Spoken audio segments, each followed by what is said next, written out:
आज मैं डिस्कस कर रही हूँ मॉमी मेकओवर सर्जरी के बारे में।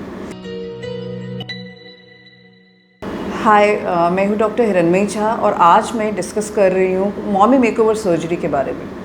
सबसे पहले ये मैं क्लियर करना चाहती हूँ कि मॉमी मेकओवर कोई ऐसा मेकओवर नहीं होता जो कि आप आते हैं और करा के चले जाते हैं। It's a surgery which is done.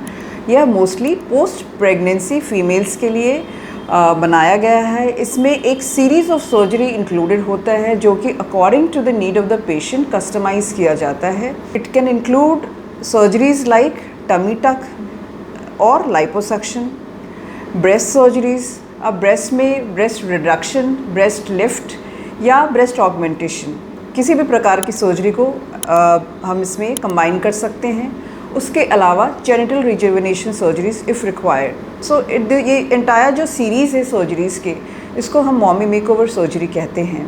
और यह मोस्टली जो ladies post pregnancy body shape में जो चेंजेस आते हैं उसको फेस कर रहे होते हैं, उनके लिए बनाया गया है। अब जब प्रेगनेंसी आती है, प्रेगनेंसी के दौरान जो बॉडी में चेंजेस होते हैं उनमें स्किन में एक्सेस लैक्सिटी आ जाती है, फैट गेन होता है और टिश्यू स्ट्रेच हो जाते हैं। डाइट एंड एक्सरसाइज के माध्यम से आप कुछ एक्स्ट्रा फैट तो लूज़ कर पाते हो, लेकिन जो ये टिश्यूज़ में जो स्ट्रेच है और जो स्किन एक्सेस है वो नहीं उससे वापस जा पाता है। इनफैक्ट जो ब्रेस्ट फीडिंग में चेंजेस आते हैं उनको हम एक्सरसाइज के माध्यम से नहीं कम कर सकते हैं। तो इन चेंजेस और इन चीज़ों को नॉर्मलाइज करने के लिए ये सीरीज़ ऑफ सर्जरीज़ बने हुए हैं और इसके लिए आपको अपने नियर बाई प्लास्टिक सर्जन को मिलना चाहिए और अपनी जो रिक्वायरमेंट है, अपनी जो डिज़ायर्स है उनको डिस्कस करके और फिर इस नतीजे पे पहुंचना चाहिए कि आपको क्या क्या कराना है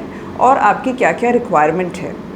इस सर्जरी के बाद पेशेंट्स बहुत ही कॉन्फिडेंस फील करते हैं, उनके सेल्फ एस्टीम में बहुत ही बढ़ोतरी होती है और वो एक नॉर्मल लाइफ जी पाते हैं। You can like and subscribe to our channel to get yourself updated regarding plastic surgery. Thank you.